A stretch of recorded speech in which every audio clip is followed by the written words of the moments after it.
សក់1គីឡូដើម្បីយកមកធ្វើម្ហូបដែលត្រៀមទុកសម្រាប់ថ្ងៃណាយើងអត់សូវមានពេលធ្វើម្ហូបថ្ងៃណាដែលយើងរៀងដុនដាបអត់មានម្ហូបអីយើងអាចយកនេះមកជំនួសបានមកពេលអីដែរគ្រឿងផ្សំគឺអត់មានអីច្រើនទេមានតែសក់ហើយទឹកស្អាតយើងនឹងមកកែវអញ្ចឹងមកអានេះវិញអំបិលប៊ីចេងហើយជាមួយនឹងស្ករត្នោតហើយក្រៅពីនឹងយើងក៏ត្រូវមានកែវមួយត្រៀមសម្រាប់ដាក់ដែរគ្រាន់តែឃើញគ្រឿងផ្សំប៉ុណ្ណឹងអ្នកនរគ្នាប្រកាសជាដឹងហើយថាខ្ញុំធ្វើអីគេដាក់ឆ្នាំងឲ្យក្តៅប៉ុន្តែយើងបើកភ្លើងតិចៗបានណាហើយយើងដាក់កន្លោចស្ករត្នោតនឹងបើសិនយើងដាក់ភ្លើងខ្លាំងពេកស្ករត្នោតយើងខ្លោចហើយយើងកន្លោចស្ករត្នោតនឹងមកសន្ទុះទៅហើយយើងដាក់អំបិលជាមួយនឹងប៊ីចេងចូលហើយយើងបន្តកន្លោចវារហូតដល់ស្ករត្នោតនឹងឈ្ងុយល្អហើយវាឡើងពណ៌មកល្មមដែលយើងចង់បាននិយាយទៅវាឡើងពណ៌ជើងក្រងអញ្ចឹងហើយវាចេញពពុះអញ្ចឹងអ្នកនរគ្នា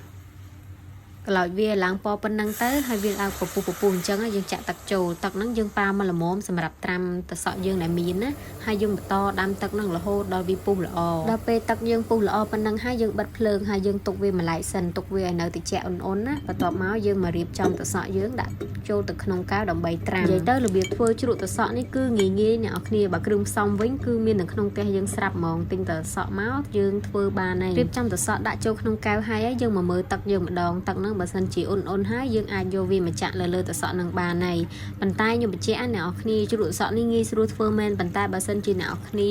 ខុសតែបន្តិចគឺខូចហ្មងខូចហ្នឹងគឺមានន័យថាជ្រក់ទឹកសក់យើងអត់ជូរទេហើយវានឹងឲ្យលួយហើយវាដុះផ្សិតទៀតអាហ្នឹងគឺវាកើតឡើងដោយសារតែយើងអត់សូវប្រយ័ត្នណាប្រយ័ត្នទី1គឺកែវអ្នកនរគ្នាកែវដែលយកមកត្រាំទឹកសក់ហ្នឹងគឺត្រូវតែស្ងួតហើយស្អាតអត់មានជាប់ទឹកទេហើយទឹកសក់យើងហ្នឹងក៏ត្រូវលាងសម្អាតហើយទុកវាឲ្យស្រស់ទឹកល្អដែរសម្រាប់ជ្រក់ទឹកសក់នេះយើងត្រាំចំនួនតែ2ថ្ងៃគឺយើងអាចយកមកញ៉ាំបានហើយជ្រក់ទឹកសក់ខ្ញុំនេះវិញកំពុងតែថតឲ្យអ្នកនរគ្នាមើលហ្នឹងមិនមែន2ថ្ងៃអ្នកនរគ្នាចង់មួយអាទិត្យទេប៉ុន្តែខ្ញុំដាក់នៅក្នុងទូទឹកកកអញ្ចឹងវាអត់សូវជូរខ្លាំងទេវានិយាយទៅនៅពេលដែលជ្រក់ទឹកសក់នឹងជូរហើយគឺខ្ញុំយកវាទៅដាក់ក្នុងទូទឹកកកហ្មងហើយខ្ញុំញ៉ាំអស់ខ្លះហើយអ្នកនរគ្នាទៅនឹកឃើញថតហើយក៏មិនមែនទៅធ្វើដែរអ្នកនរគ្នាខ្ញុំធ្វើប្រហែលជា3 4ដងហើយធ្វើហើយញ៉ាំអស់ធ្វើហើយញ៉ាំអស់ភ្លេចថតរហូតដោយសារតែជ្រក់ទឹកសក់ហ្នឹងយើងត្រូវការពេលដល់ពេលអញ្ចឹងយកមកញ៉ាំអស់ហើយបាននឹកឃើញថតធ្វើលើក្រោយទៀតបាទខ្ញុំថតឲ្យអ្នកនរគ្នាមើលនឹងប៉ុន្តែរបៀបធ្វើរបៀបអីហ្នឹងគឺដូចខ្ញុំបង្ហាញអ្នកនរគ្នាពីដំបូងមកអញ្ចឹងឃើញធម្មតាអញ្ចឹងឯងប៉ុន្តែពេលខ្លះយើងអាចជំនួសបានមកពេលអីដែរអ្នកនរគ្នាអាចសាកចៀនពងទាហើយកឡុកវាឲ្យទុនយកទៅចៀនហើយញ៉ាំមួយជ្រក់ទឹកសក់នេះធានាថាជាតិហើយអែមហើយបើនិយាយពីរសជាតិជ្រក់ទឹកសក់យើងវិញនិយាយពីថាឡើងស្រួយស្រោបហ្មងអ្នកនរគ្នាតបជាមួយពងចៀនក៏បានត្រីអាំងក៏បានហើយញ៉ាំជាមួយនឹងនំប៉័ងសាច់ក៏បានដែរនិយាយពីថាស្រួយស្រោបហ្មងអ្នកនរគ្នាចាំស្ដាប់សលេងណា